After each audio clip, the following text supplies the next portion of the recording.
Christmas 1993, we finished Where's God When I'm Scared. It was me, Chris Olsen, Robert Ellis, and Mike, and killed ourselves, collapsed into bed, slept for a couple of days, and got up, and all of a sudden I realized, what are we going to make next? We need something else. I was paying these guys, and we didn't have anything to do next.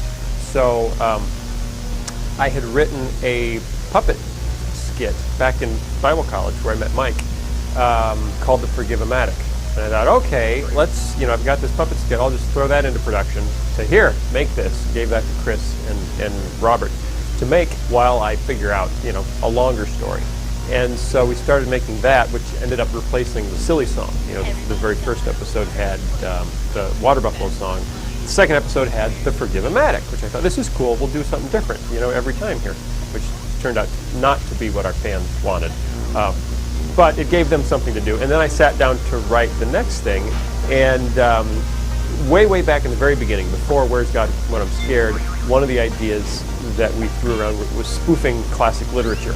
And we'd come up with a list of Bridge Over Pumpkin Pie and, War and Peaches. And one of them was The Grapes of Wrath.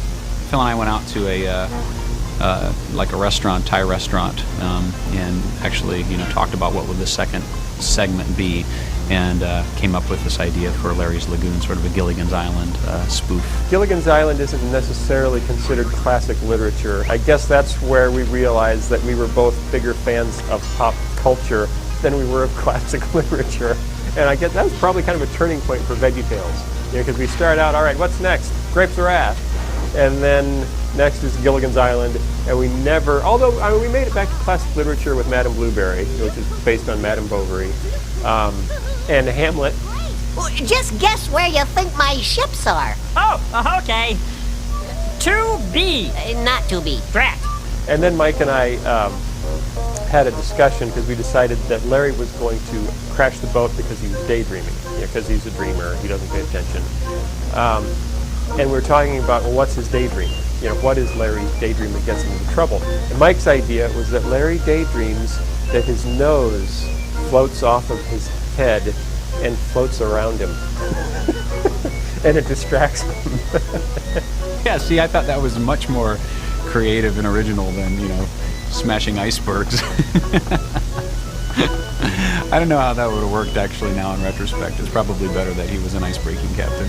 We made God Wants Me to Forgive Them in 1994, so we're still, a year before Toy Story. And we set out, to okay, we're going to build a little desert island with palm trees and stuff, and that was much more elaborate than anything we tried to do before. And we now had, I had a nicer space to record audio in because there was a little vault in this office that we had rented, so we'd go back in the vault. But we were right by the train line, and so if you listen to any of those early tapes, we'll be in the middle of a take, and then somebody will say, train, and then everyone just stops talking. Tape kept rolling, and then, okay, we're clear, and then we, hi kids, we're back into it again. About this time, people in Chicago started hearing, about there are these guys up on the north side making videos, and so they started sending us voice tapes. And one of them was a guy named Jeff Morrow, who turns out was the voice of Diggum from the old Sugar Smacks commercials. I'm so happy to see you forgiving each other. Which is pretty cool, and had done, Folgers in your cup, and just had this huge voice. It's like, oh, I love this voice. And so we cast him as Palmy, the palm tree, with the little coconuts that sing backup, which are both my wife. My wife is both the coconuts. And Jeff was the palm tree. And it was just so cool, because Mike and I could never ever do a voice that big and rich. I remember when Jeff Morrow came in to record as the voice of Palmy. It makes me want to sing. Do you mind?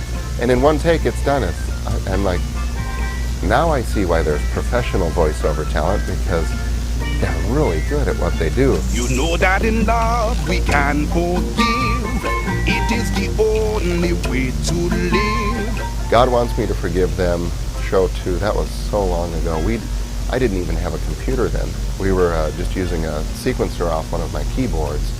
So to do any sort of scoring, I couldn't lock to picture. We literally were using a stopwatch. So that's a very embarrassing period for me back then, because I listened to some of the music, more the score, if you can even call it that. I mean, we had very small segments of okay, here's a little bit of tension, let's do something with that. And, just very rudimentary beginnings of scoring at that point. I had been arranging for years and writing on the side and working at a church, taking songs every week and arranging them. So it seemed pretty natural for me for Phil to come forward, or for Lisa or Mike at times, and say, okay, here's a start of a song, what can you do with it? And I'm kind of hearing Dixieland, or hearing polka, or hearing classical, and I say, oh, okay, kind of grab from my ideas of what that means and what instruments that means, and just start going from there and seeing what comes out. Grapes of Wrath had that fun car in it, which that was a fun experience because we actually used my sampler and created all the car sounds, which way back then, that was that was about 10 years now. That was, it was a stretch for us because we hadn't done much of that yet. So I sampled a lot of different sounds from our sound library, wrenches and ratchets and squeaks and engine noises, and then we actually, I think I did something like just something with my mouth that then we ran through some effects and maybe for the car sound, and layered 10 sounds on there and created this little chugging car sound. We must hit a bump. A story, if it's really effective, a film, a book, whatever, if it's really effective, it has a theme. It's not just about, like, Lord of the Rings isn't about hobbits and orcs. It's about valor and self-sacrifice. Those are the themes. The plot is hobbits and orcs. And for a story to be really effective, it raises a central question and then answers it. And that's really the basic format of VeggieTales. It's the format of all good storytelling, is a story that can raise a central question, and we do it very literally. Now, Marco had a question for us. He said that when his baby sister does something that makes him mad, and then she says she's sorry, well, Marco's mom says he needs to forgive her. Well, why does he have to forgive? Oh, that's a good question. Now, the purpose of the story is to demonstrate the answer to that central question, not to just say it, like you would in a classroom, but to show it in a life, in a story. Here's the answers in this story. But because we're dealing, often with 3 and 4-year-olds, then we'll come out at the end and say, if you missed it, if you didn't pick it up from the story, here's what we learned. Sing the What Have We Learned song. Here's the answer to the central question. And the answer is the nugget of truth. It's a summation of a theme that's so simple that even a 4-year-old can pick it up, put it in his pocket, and carry it around for the rest of his life. And that was key from the very beginning. That kids need to walk away from these stories with a lesson that they can use. That's one smart grape. We started getting fan mail really as soon as people got the first show, Where's God When I'm Scared, which was really, really cool. And some of the first letters, just blew us away because they loved it. They just loved it, and their kids loved it, and they couldn't wait for the next one. And it was really the coolest thing, because we're starving trying to make the next one. We have no idea if the first one is any good, and all of a sudden we get this, really great feedback that my kids were afraid of the dark. They're having trouble sleeping, and they watched this video like 2 times, and now they're not. And to see immediately, you work so hard, and then to see the impact right out of the gate, that you can have with a story, that has biblical truth in it.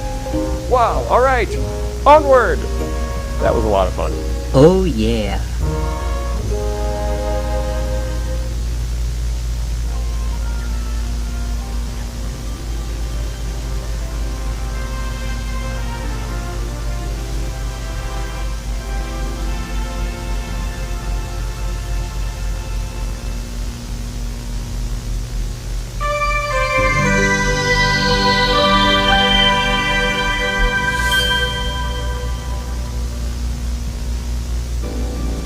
Experience the wonder online at www.wonderwonder.com.